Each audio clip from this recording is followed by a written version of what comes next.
Okay, let's begin. So I want you to picture the scene. You're called to a Met call in the dialysis unit. There's a 58-year-old dialysis patient who has come in for her hemodialysis session, and 2.5 hours into this, she starts profusely vomiting. So a bit of background about the patient. So she has end-stage renal failure and has dialysis 3 times a week, Tuesdays, Thursdays, and Saturdays. She's got type 2 diabetes, which led to her renal failure. She's also got a background of paranoid schizophrenia, previously had embolic infarcts, dilated cardiomyopathy, and chronic hyponatremia. A few months ago, she was admitted for acute on-chronic hyponatremia, which is thought to have led to her having some seizures. These are her meds. So she's on urso, aripiprazole, alpha-calcidol, bisoprolol, irbesartan, linagliptin, omeprazole, and sevelamer. In terms of her social history, so she's independent in all her ADLs and she lives with her brother currently. So you go to do your assessment. She tells you that she attended the dialysis unit in good health. She felt fine yesterday. 2.5 hours into the session, she started becoming drowsy and vomited. She's currently vomited 6 vomit bowls full of sort of clear vomit, and only 0.9 litres has been removed so far in dialysis. She is drowsy, but she can tell you that she doesn't have any abdominal pain. She doesn't have a headache. She's not had any diarrhea, and she denies any infective symptoms. On examination, her GCS is 14, just because her eyes are closed. Her Tessio line looks clean. She's got a clear chest and her abdomen is soft, non-tender. She's got a little bit of pitting edema and as far as you can see, no focal neurology. Her OBS, so her blood pressure is a little bit high, but otherwise her OBS are normal and her BM there is 11. So what investigations do you want at this stage? So if I go onto Mentimeter and I click next. Yeah, you can. Oh, it just goes up, yeah. There. Okay. Just make sure it's hiding. Hide results. Okay, so if you could go on to the next question on Mentimeter. If you picture yourself as the doctor who's been called to see this patient, what investigations do you want at this stage?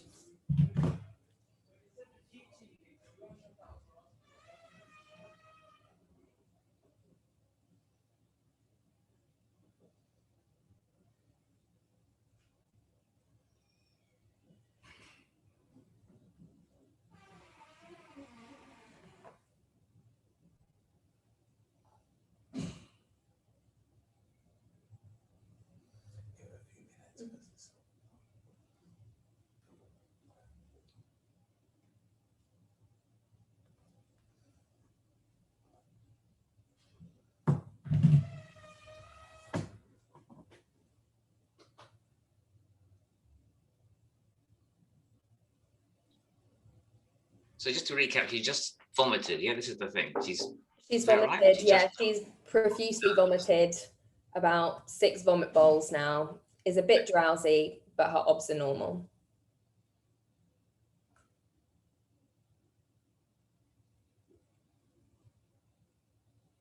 Kareem, are you going to try one of your Zoom polls too? Well, I will.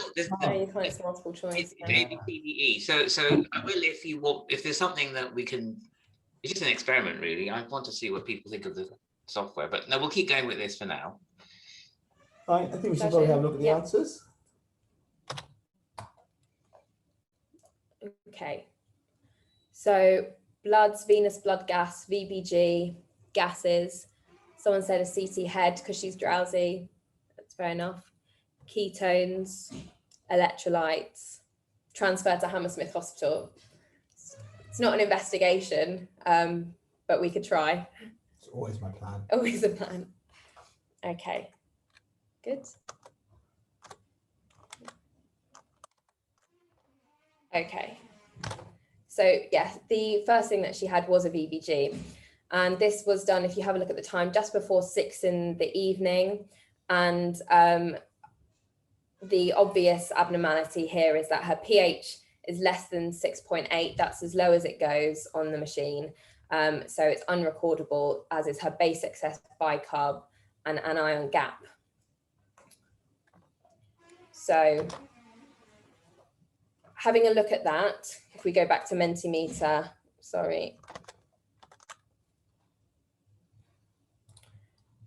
What would be your next step? And we've got options for this one. So would you start an insulin sliding scale, start bicarbonate, start NIV, or do something else? So just to say, we can see this on our phone. So do you want to go back to the data? Because I can't. Absolutely. And we if you want to look at the gas again. Thank you.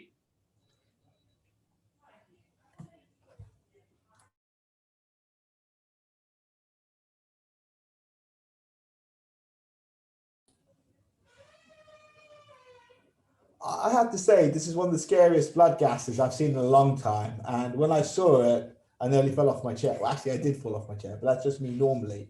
But I think when you're faced with this situation, it is very, very scary. But then you see the patient who looks relatively okay. And it is a real challenge to think, what do you do next?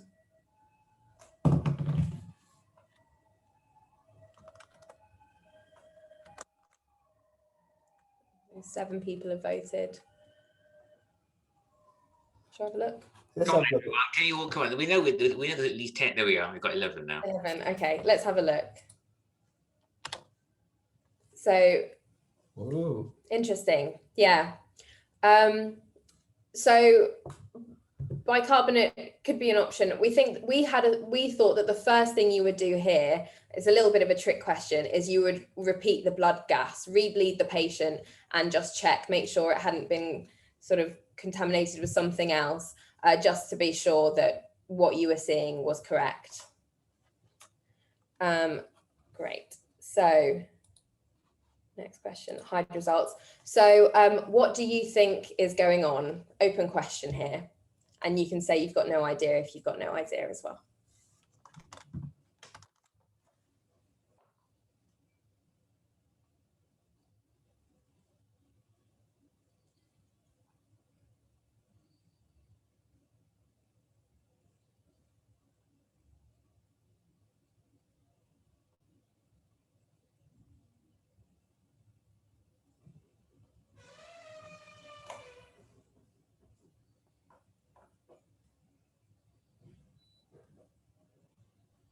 Sound like got a very quiet elephant in the background there when the door squeaks.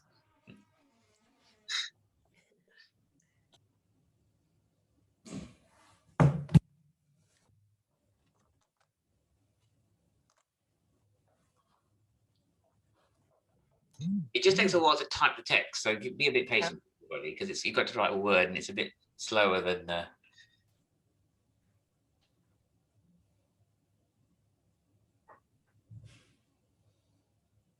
The other thing, just to say, the word unrecordable, what you mean is it's so away from the reference range. I don't know what you mean unrecordable. It's just less than 6.8. And as a consequence, the calculated numbers are not calculable. Is that what you mean? Because you haven't got a number there.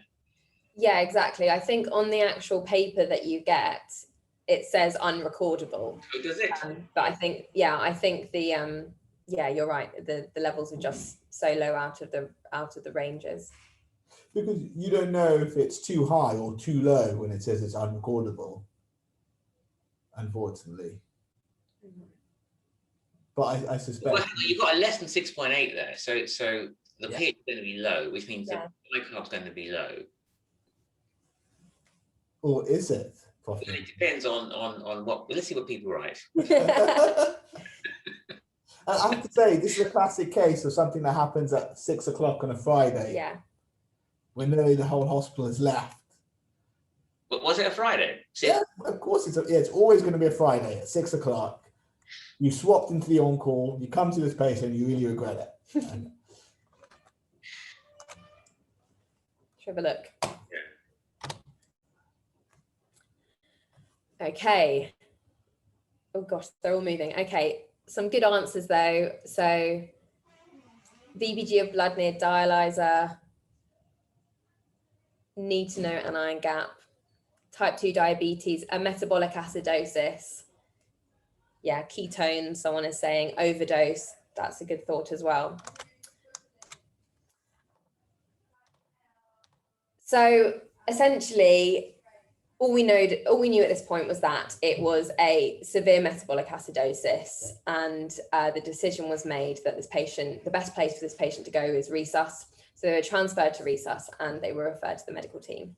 So this is in the middle of dialysis, yeah? They're being dialyzed. Yeah, 2.5 hours into dialysis, this happens. You disconnect the patient from dialysis and move them to. Yes. So the dialysis was stopped, 0.9 litres had been removed, and the gas was done. That gas was found and the patient was moved to resus. So in resus, the gas was repeated. So the first one was at 6 p.m. This is at nearly 10 to 8. And this is what you find. So I'm just going to move the question on a Mentimeter, just 1 second, and hide the results. So what would you want to do now?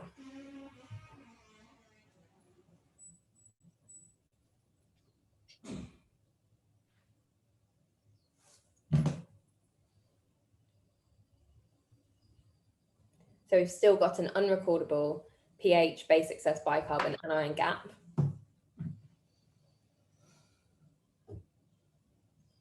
And this is on a different blood gas machine this time. This is the one in resus.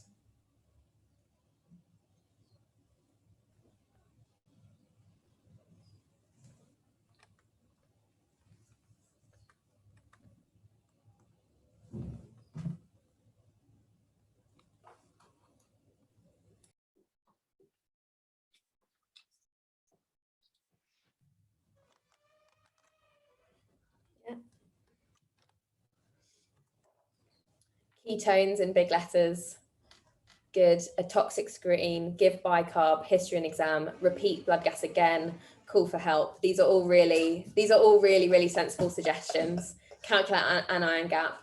Yeah. So decision was made to repeat it again because people just didn't believe it. And this is the next one.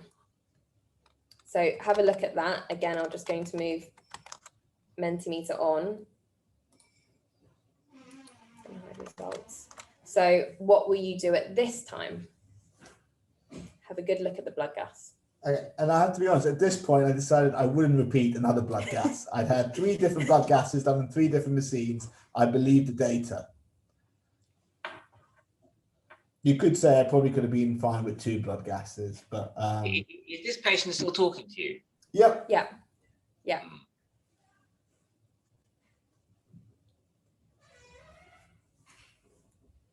And he says he doesn't feel too unwell, actually. Yeah, we've got a lactate. We asked, I think, for ketones in big letters. Yes, I can tell you that. The ketones are 0.5.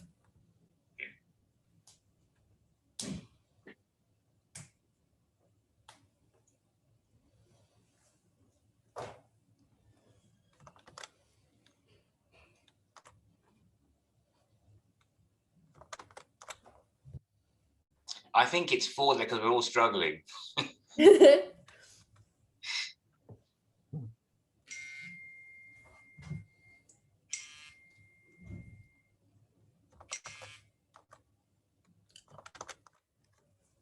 Have a really good look at the gas. What would you do next?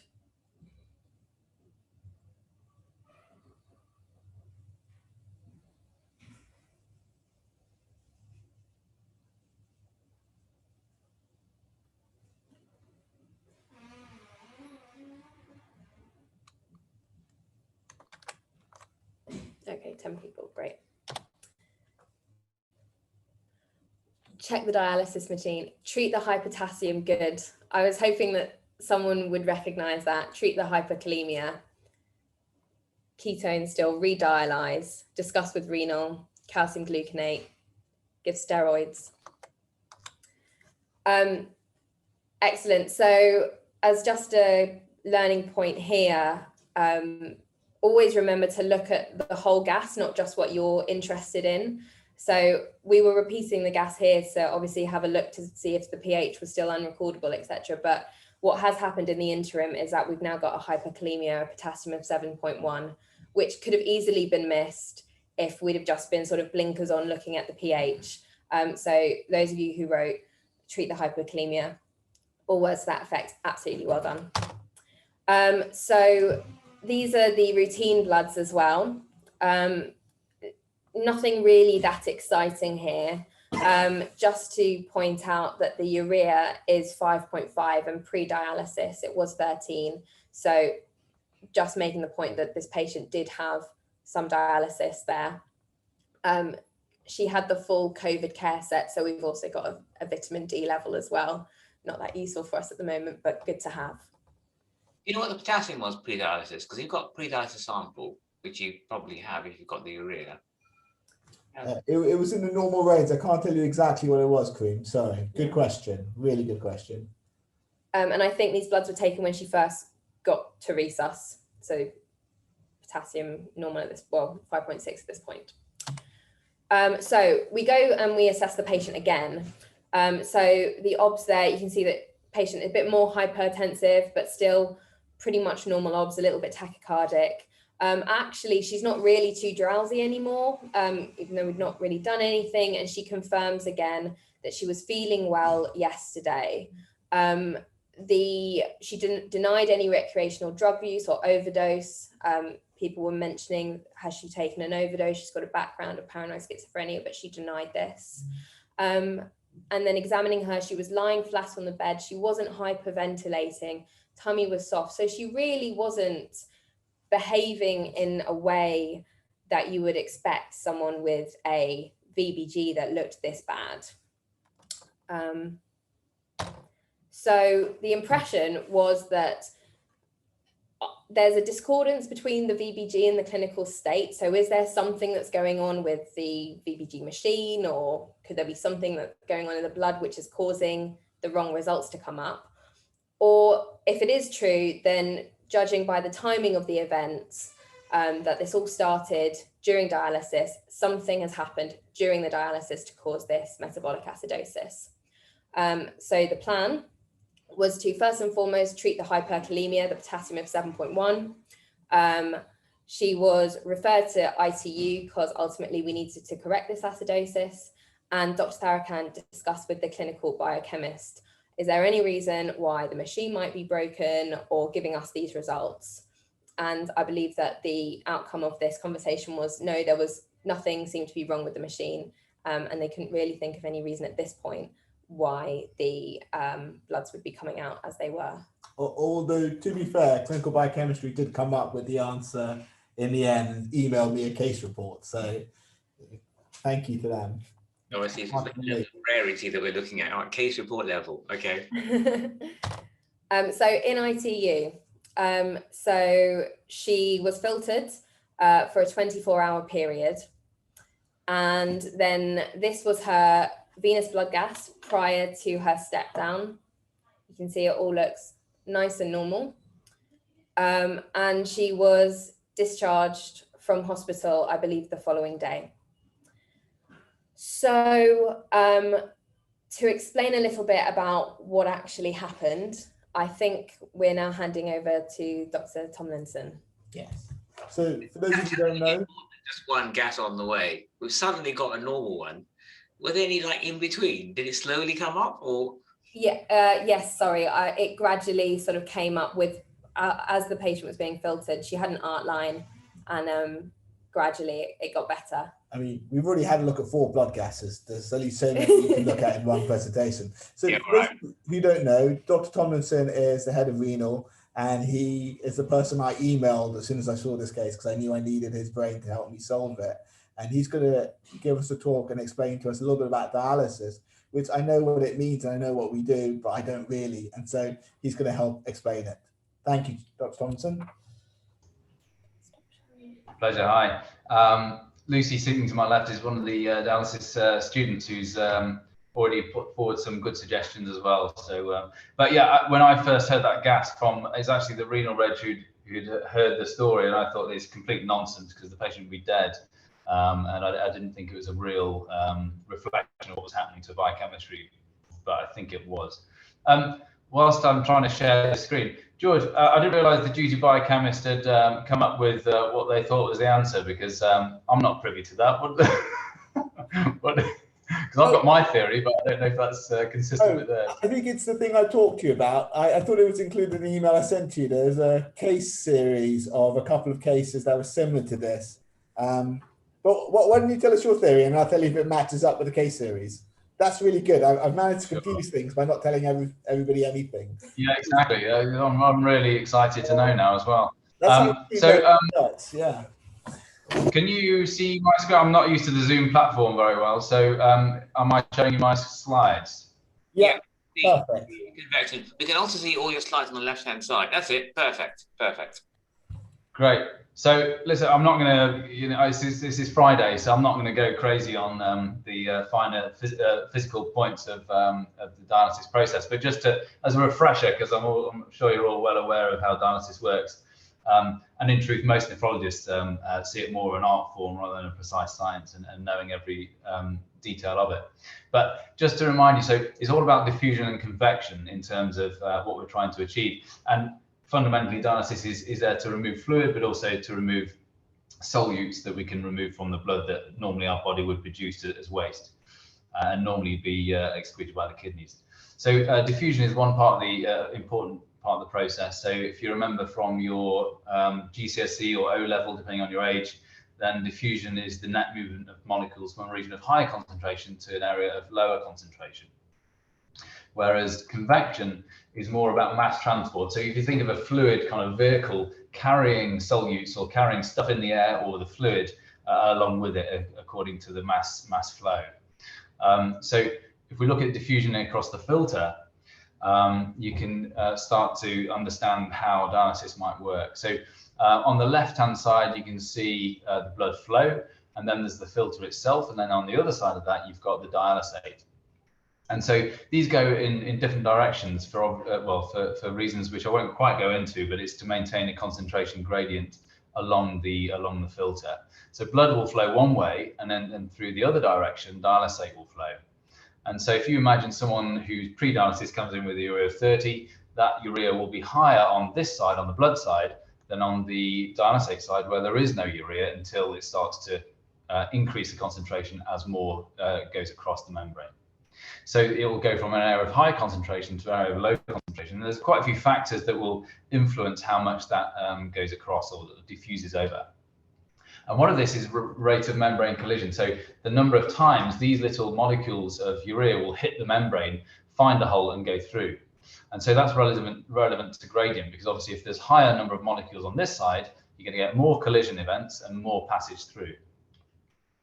And then also the speed of those molecules. Let's stick with urea as an example. So if you've got lots of urea moving really fast and the urea is quite small, then it's going to pass more as more collision events happen.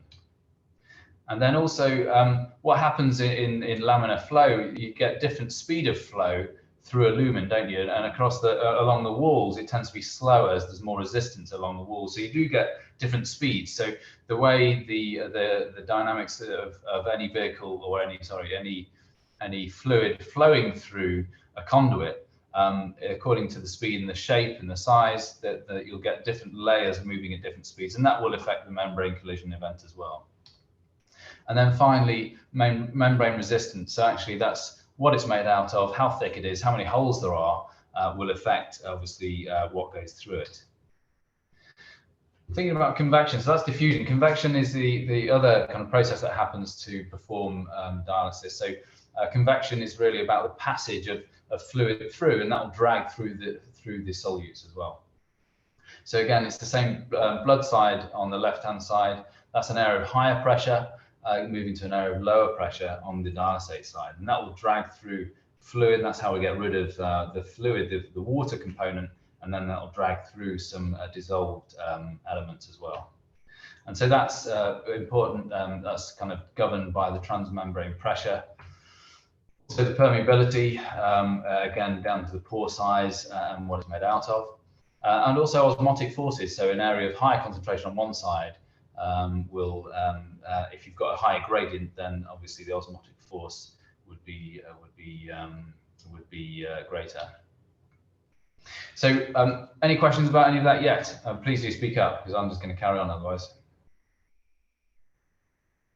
I'll carry on. So there are two circuits to consider. So there's the blood circuit, but also the dialysate circuit. So whilst there's an interface, they come into contact with the membrane separating them, they're really two separate circuits. So if you look at the blood circuit first, so you've got the patient here, got a fistula and not a tessio, because fistula first, obviously, but we can talk about that another time. So what we're aiming to do is get the blood out along the blue, around the blood pump, and that's a physical pump that creates the flow. It goes through the dialyzer, which is plugged onto the side of the machine. That's the disposable bit.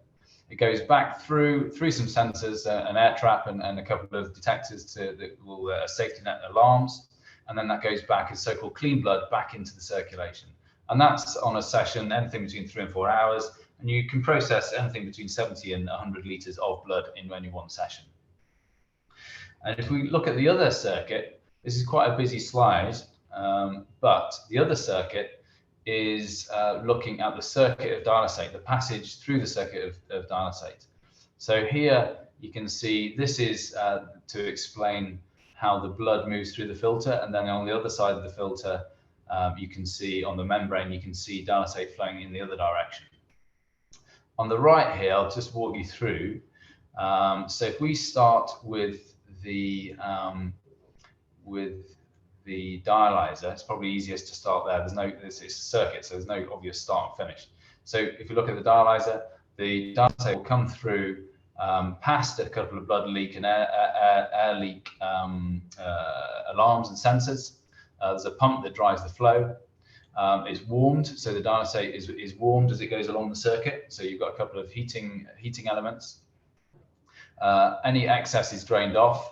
And also here in comes the treated water. So any dialysis unit will need to have ultra pure water that is made pure in a big water plant. So we've got a big room on this unit, and like every other unit that is a big plant, it needs a lot of kit to take Thames water and make it as clean as possible for dialysis. So you have treated water here coming in, and that passes through an aerator, a de-aerator unit to get rid of microscopic bubbles. And then it mixes two things. So the water mixes bicarbonate, which is a super concentrated 8.4% bicarbonate, and the dialysate itself. So you don't just put water against the interface. It has to contain a right balance of obvious cations and anions. So it's got some calcium, some sodium, some potassium, which, when you mix this in the right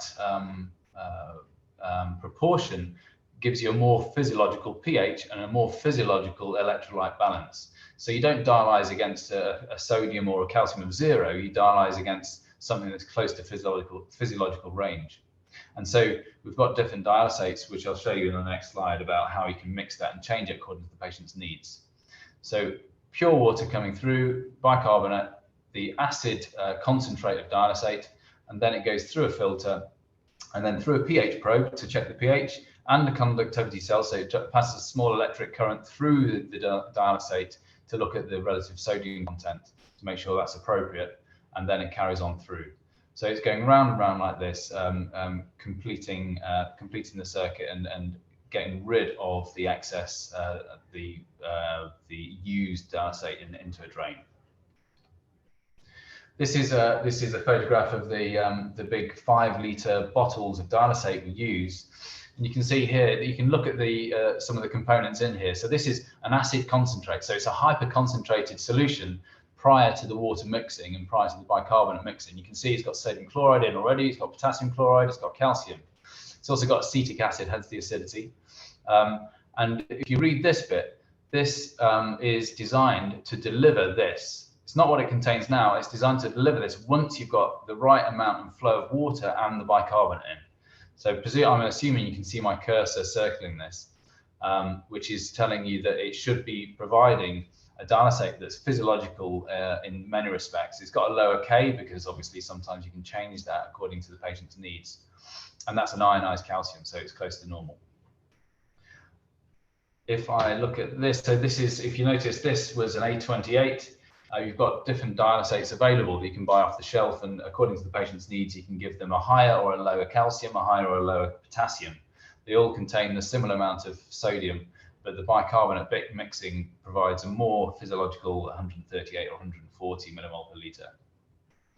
So that just gives you a flavour of the things that we can do to change. So if you've got someone who's got hypercalcemia, you can effectively leach off more calcium by giving them a low calcium tank here, like the A27.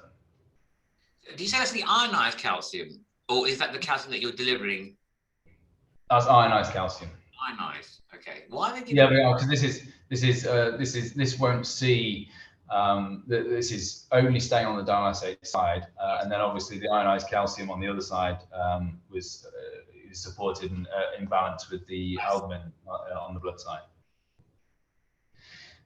So, any ideas? If I show you that circuit, I basically nobody knows the true answer to this because we can't test it, and I can explain why. We have looked into it with our technicians, so we have on-site technicians to monitor machines and the water and everything else. We've gone through it along with the providers of the machines just to test our theory. We can't prove it, but we have a theory. If this is a weird presentation, I've never seen it before. Neither of my colleagues who are longer in the tooth than me. So it's a chance odd event, but it clearly happened and it was real. Any ideas about what could have happened? Now you know that. Or Joe's going to say something. Joe? Hi, can you hear me? I was just saying, I mean, just looking at what happened to the blood gases, it's almost as if there was no bicarbonate in the dialysate. But I'm not sure, I've never seen something like that happen, or it not being picked up on all the other checks you've got on the dialysis machine, such as the conductivity and things. You'd expect if there'd been some sort of major problem with the dialysate that it would have been picked up on the checks and balances on the machine. Were those gases taken from the machine when or was it taken from the patient themselves directly?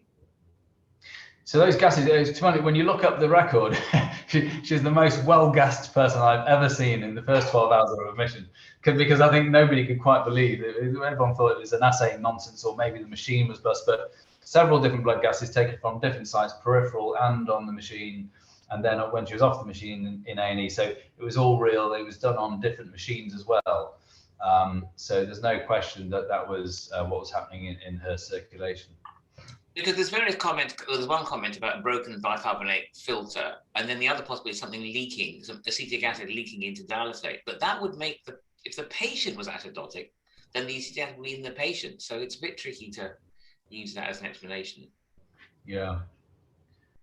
So yeah, I completely agree with Joe. I mean, that's the most obvious explanation, because it was so deranged, and she was a bit hyponatremic at the same time, interestingly. But yeah, why on earth did the machine not pick it up or alarm? Because there's a pH probe and there's a conductivity cell to look at the relative content of sodium, mostly, which didn't alarm. But then actually, the dialysate pre-bicarbonate mixing it does have sodium in. It's just not. It's below the physiological range. So effectively, that machine before we'd taken it out of circulation, excuse the phrase. Was used once or twice after the following morning till we'd identified which one it was and obviously what happened the night before. So there were no problems with the machine before or after this event. We've got the technician to test the conductivity alarm and the pH probe. That all seemed to be working order. But also, why did it not alarm for flow reasons as well? Because obviously, if there was a blockage in the bicarbonate mix, then that would have set an alarm, or if it was not connected properly, it should have set off an alarm as well. But there are some settings on the machine, so you can select. It's a touch screen. You can select through a menu. A lot of them are defaulted to something that we use, to a template that we use regularly. But there is an ability on this kind of machine which is probably a weak spot in that you can misselect the wrong thing. So the mixing that is requiring from the bicarbonate is lower, so you get a lower content from the bicarbonate. And so it is an assumption now that clearly she was not getting enough bicarbonate into her dialysate circuit to produce such a weird event. So when you look at Tom Yates, it says, did the blood entering the patient cause pain or clotting? No. Well, she dialyzed through a Tessier, so not obviously, so it wasn't suffering from chest pains, but the issue is, you know, the central circulation is not well innervated, so I don't think you get pain there as well. But yeah, you do wonder why such acidic blood coming into the circulation, why you don't get more of an effect in some form. I mean, I'm amazed she didn't arrest, but it shows how forgiving sometimes people's bodies are. So her pH really was 6.8. Yeah, repeatedly. Less than 6.8, unrecordable. So thank you, Dr. Tomlinson. I'm just going to ask, I mean, I think that's what the case series of 2 cases did. So I was just going to ask Dr. Chowdhury, who was on for biochemistry that night, to see if he has any other input. And he was really helpful because that blood gas was pretty scary. So I called up clinical biochemistry. I don't think people do call clinical biochemistry enough. It's a great service to use. Do you want to add any comments in, Mubin? So I think we've expelled the theory. So sorry, first of all, thanks for inviting me. So I'm Mubin, I'm one of the metabolic registrars, and as George was saying, I was working as the duty biochemist that night. Now, the first thing to say is when I got the call, I was actually quite shocked by the results too, because I didn't think it was compatible with life either. Now, I think the things to say are, first of all, I don't have a good knowledge of how dialysis works, if I'm honest with you. So one of the first things that went through my mind was, how does a patient who is on a dialysis machine actually become acidotic? Because the dialysis machine should be working to correct an acidosis. And Dr. Farrakhan quite rightly was trying to work out, was the patient acidotic beforehand? So that was one of the things that was going through my mind. With regards to blood gases in general, I think you have to be quite clear about how to approach them. So remember, always use the standard approach. Look at the pH, work out, is it an acidosis, an alkalosis? Use the base excess to try and confirm what you think is going on. And if you know it's a metabolic acidosis, I know in this case we didn't have enough data, but you could still try to work out a resumptive anion gap. And in this case, when you did that, the anion gap still came out without a bicarb to about, I think it was 14 or 16, which strongly suggested to me that this was a metabolic acidosis, and it was a normal anion gap metabolic acidosis. At which point you start going through, I don't know what acronyms people use nowadays, but I was taught CAGE, so you think about chloride, you think about acetazolamide, GI losses such as ileal ureteric conduits, and then other diagnoses like renal tubular acidosis, although in this case, it can't be that. They take weeks to months to actually start up. So the thoughts that went through my mind at that point was that it's clearly got to be something to do with the dialysis, first of all. So one of the thoughts that went through my mind was, can we get hold of the dialysate and actually run it through our analyzers and see what the composition of that dialysate was? Would that give us any clues? The other thing that we had to consider here was, had the patient taken something?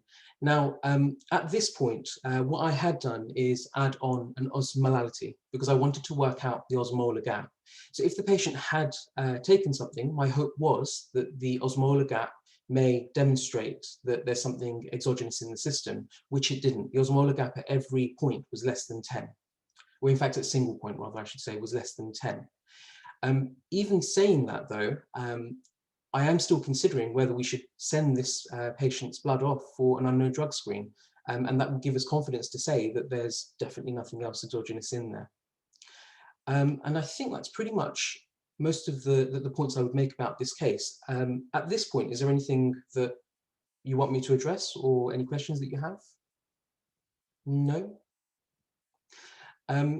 then the last thing I will leave you with is that do remember that we are available 24/7 in biochemistry. So at night, biochemistry is manned by metabolic SBRs, and we're backed by excellent metabolic consultants, one of whom is actually on the call, so Dr. Misra. Now, though we are available to you, I just wanted to reiterate that we do the out of hours on call, but we also do work a 9 to 5. So we are really there for urgent advice and emergency advice, like in cases such as this. So if it is something that can wait until the next day, please do hold on to the issue until the next day and call the duty biochemist that's on. If you do want to get hold of the duty biochemist, then that's 30348 between 9 and 5:30. Is that reasonable? Yeah, thank you. Can I just ask, so the chloride was high, was it? Was that the... Yeah, so there are a few things here. So if you notice and look at the trend within the blood gases, one, the potassium is up, and that's potentially because of the renal dysfunction, yes, but actually it's more likely to be because of the worsening acidosis. Also indicating that there's a worsening acidosis here is the ionized calcium. So if you note that the ionized calcium is going up and up and up, and this is in keeping with what happens in an acidotic picture. So what does your body try to do? Well, it tries to get rid of the acid ions by buffering them. So the best source of buffer in the body, in fact, the second best, because hemoglobin is an amazing buffer. If you want a pool of releasable buffer, you go straight to bone. And what the body does is break down bone to try and release the buffers that are stored within it. So this is why I suspect the ionized calcium is rising. Yeah. Thank you very much, Mubin, and thank you, Dr. Tomlinson. We're going to end with one last question, actually, Yes. if we have time, if people are happy to try and answer this. So this is what you can do with the rectospectroscope. You need to clear your screen.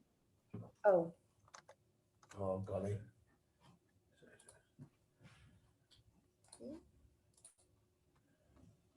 does that work? Yeah, perfect.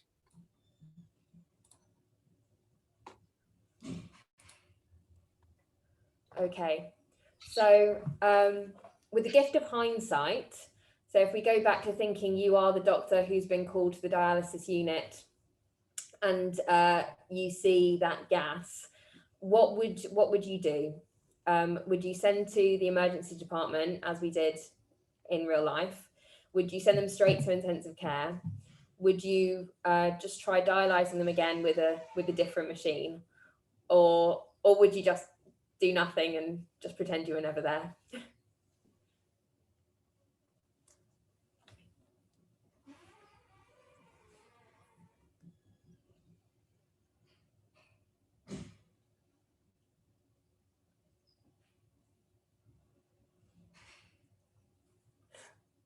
I don't think there's a perfect answer here, and I No. think it can be debated, Yeah. and we might debate it, but we don't have much time because there's no time to finish off the meeting. Yeah. But so have a look. Fascinating.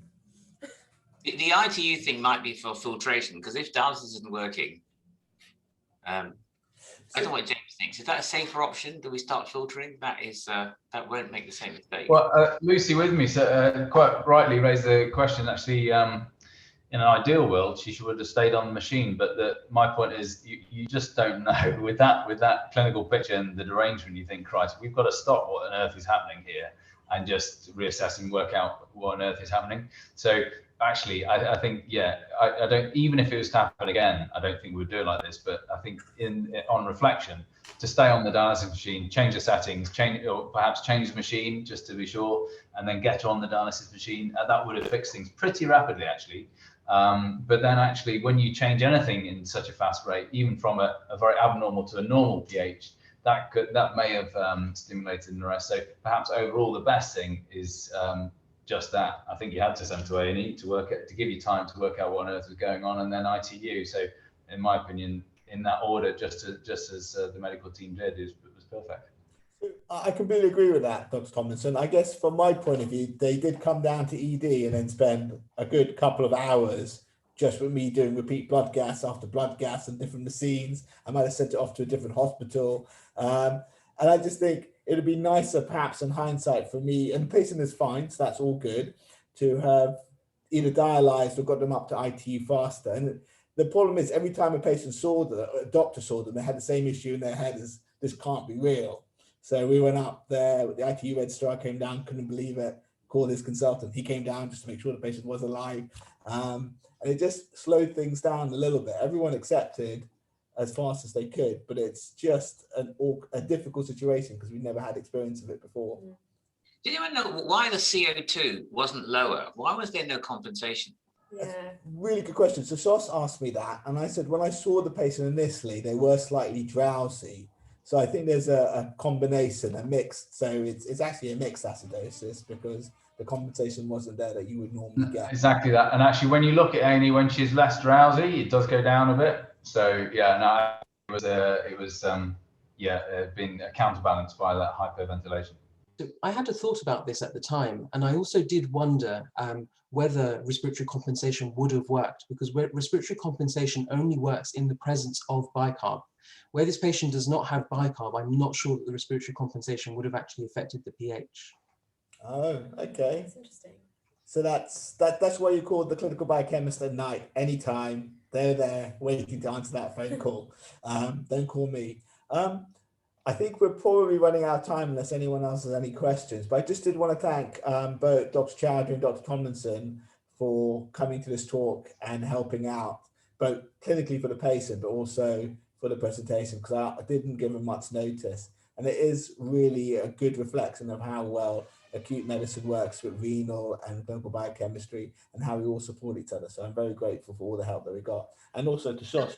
I think Joe's got a hand up. I was just going to add on the whole, with severe metabolic disturbance, dialysis usually seeks to correct pretty much anything. And sort of the first thoughts would be, with that degree of derangement, there must be something wrong with the dialysis for some reason. I think I would opt with a patient with that sort of severity of metabolic acidosis to go to ITU to filter so that any correction would be perhaps slower than with dialysis. Because sort of filtration is slightly different to dialysis, and one problem that I have with changing people's metabolic status is actually a risk of disequilibration and things. So I think probably the right thing to correct her with was hemofiltration on ITU. And then I don't know whether anybody saved the dialysate or anything to check whether or not there was actually some problem with a batch of dialysate or something. So I did actually call up the unit the next morning. I think I got there before Dr. Tomlinson did. So I asked about the dialysate, and unfortunately it gets chucked at the end of the day. And I had also got wind that, so I was ignorant as to how dialysis works, but I had also got wind that the same batch lot number of dialysate had been used in other patients and was fine. So I wasn't personally being an ignorant fool. I wasn't so concerned about the dialysate as such. But I must admit, I was completely unaware of how the bicarb circuit works in a dialysis machine. That would have probably changed my outlook.